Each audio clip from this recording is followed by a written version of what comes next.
Rodrigo Roa Duterte. Maglalaman ng mga pangarap ng pagbabago. Totoong kwento, buhay na totoo. Samahan niyo kami sa biyaheng totoo.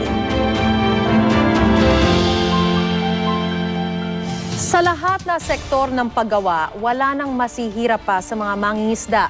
Halos 1.4 million na mga Pilipino ang nasa sektor ng pangingisda na umaasa sa yamang dagat.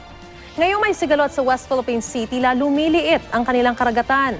Sa pagpapatuloy ng bagong biyaheng totoo, bisitahin natin ang Zambales na pinakaapektado ng hidwaan kaugnay ng West Philippine Sea. Narito ang biyaheng totoo ni JP Soriano.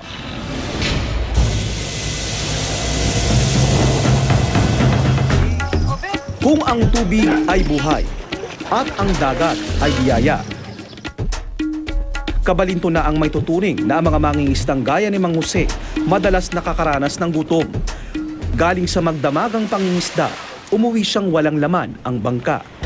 At kung meron man, hinding-hindi na raw sumasapat para tugunan ng pang-araw-araw na pangangailangan ng kanyang pamilya. Hindi masarap. Gusto sana namin ulamin kasi nauli namin pero hindi talaga kasi pambigas na eh. Kaya yung maliliit na tira, yun na lang.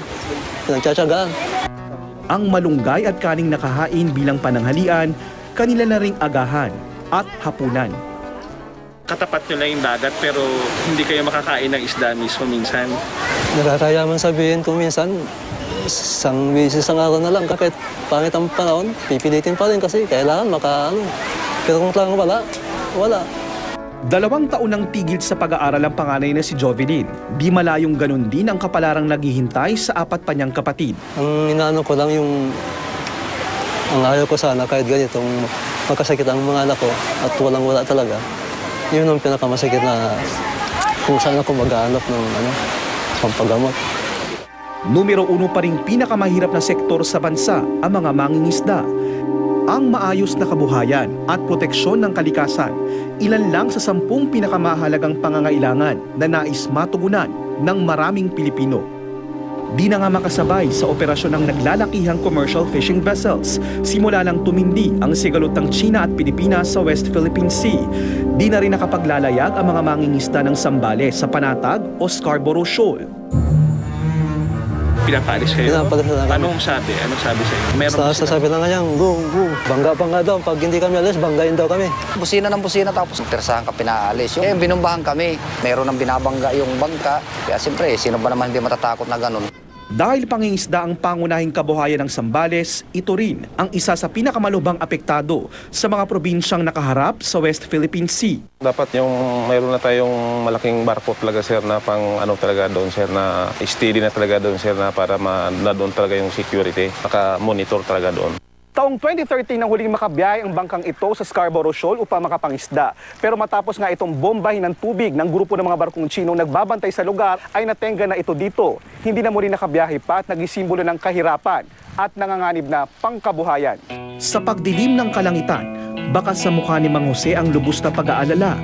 Bukod kasi sa mas matumal daw ang isda kapag umuulan, mas swerte na raw sila kung basang higaan lang ang hatid nito sa kanilang pinagtagpi-tagping tahanan. Lahat, kalaban mo. Pagod, buyat. Minsan nga, sa laot, hindi mo alam kung makakawi ka pa ng buhay o hindi na eh. Pag nabutan ka ng bagyo, takot, lahat.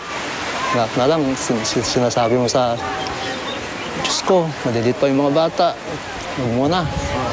Sa kabila ng lahat, nakakaaninag pa rin daw sila ng pag-asa sa pagpasok ng bagong administrasyon. There will never be an instance where we will surrender our right over the Scarborough Shoal. Ito pong bukong libro to, ipapakita namin sa susunod na Pangulo. Meron kayong pwedeng isulat, kung di man isulat, i-drawing. Ano ba hinihiling nyo sa Pangulo?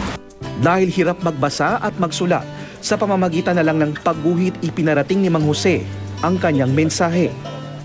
Mahal na Pangulo, sana mabigyan mo kami ng bagong bahay para sa aking pamilya, bagong bangka para sa aking hanap buhay.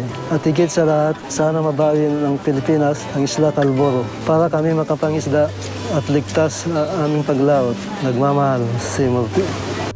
Maalon man at komplikado ang paglalakbay para mabawi ang pinag-aagawang teritoryo. Umaasa si Mang Jose na muling makakabalik sa bahurang kung ituring nila ay paraiso. Ako po si JP Soriano at ito ang aking biyaheng totoo.